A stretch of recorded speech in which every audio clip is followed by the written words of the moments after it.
Hello everyone, আসসালামু আলাইকুম। It's me রোদালার সাথে সবাই কেমন আছেন? আই হোপ সবাই অনেক ভালো আছেন। আলহামদুলিল্লাহ, আপনাদের দয়া আমি অনেক ভালো আছি। আজকে আমি আমার বান্ধবী চলে আসলাম কাবান রেস্টুরেন্টে। আর কাবান রেস্টুরেন্টটা কোথায় জানতে হলে ফুল ভিডিওটা দেখতে হবে। ভালো ফুড কোথায় পাওয়া যাবে, মনোরম পরিবেশ কোথায় পাওয়া যাবে, গ্যাঞ্জাম ছাড়া প্লেস কোথায় পাওয়া যাবে, আমরা এই ধরনের প্লেসই খুঁজে থাকি মূলত আড্ডা দেওয়ার জন্য। আমরা যখন ফ্রেন্ড সার্কেল বের হই বা আড্ডা দেওয়ার জন্য, অনেক সময় অনেক লং টাইম সবাই আড্ডা দেওয়ার জন্য বা একটা ভালো সময় কাটানোর জন্য একটা সুন্দর জায়গা খুঁজি। বাট আমরা মেয়েরা সবসময় ছবি তুলতে অনেক বেশি পছন্দ করি। এর জন্য আমরা সবসময় একটু সুন্দর রেস্টুরেন্টে খুঁজি, যেখানে একটু খুবই ডেকোরেশন করা থাকবে, যাতে আমরা সবাই ছবি তুলতে পারি, সুন্দর সুন্দর ছবি হয়। তো এই রকমের রেস্টুরেন্ট পাওয়া খুবই মুশকিল। দেখা যায় অনেক সময় অনেক জায়গার খাবার ভালো বাট প্লেস সুন্দর না, আবার অনেক জায়গায় প্লেস সুন্দর বাট খাবার ভালো না। বাট এইখানের খাবার, প্লেস মানে সব কিছুই আমার কাছে ভালো লাগছিল। রেস্টুরেন্টটা মূলত ধানমন্ডিতে। তো আমি আমার বান্ধবী অনেকদিন ধরে বের হই না, তো আজকে বাসা থেকে বের হলাম যে আজকে কোথাও যাব, আড্ডা দিব, ছবি তুলবো, ঘুরবো।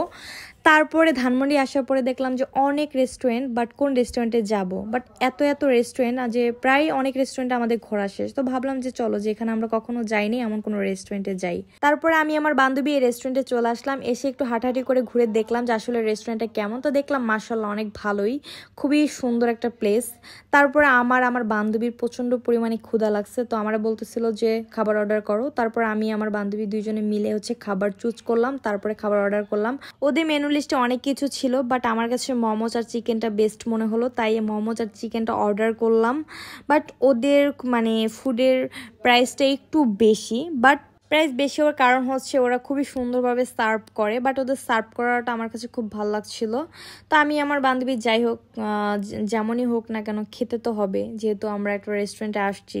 তো আমি আমার বান্ধবী খাওয়া দাওয়া শেষ করলাম। তারপরে আমাদের ফটোশ্যুটের পালা। যেহেতু একটা রেস্টুরেন্টে গেছি, সেক্ষেত্রে তো ফটোশ্যুট করলেই হবে না, বাট খেতেও হবে। তো আগেই খাওয়া দাওয়া শেষ করলাম, যেহেতু আমার আর আমার বান্ধবীর প্রচণ্ড পরিমাণে ক্ষুধা লাগছিল। তারপর আমরা দুইজনে ছবি তোলা স্টার্ট করে দিলাম। রেস্টুরেন্টের মূল আকর্ষণ ছিল এই নৌকাটা জাস্ট ওয়াও, একটা গ্রামের ফিল পাওয়া যায় এখানে। কিন্তু রেস্টুরেন্টে কিন্তু গ্রামের কোনো কিছুই নেই, বাট রেস্টুরেন্টের এই যে নৌকাটা দেওয়াতে একটু এই জায়গাটা একটু গ্রামের একটা ফিল পাওয়া যায়। রেস্টুরেন্টটা ছোটোর মধ্যে অনেক ভালো, অনেক সুন্দর করে ডেকোরেশন করেছে, বাট আমার কাছে এই জায়গাটা অনেক বেস্ট লাগছিল।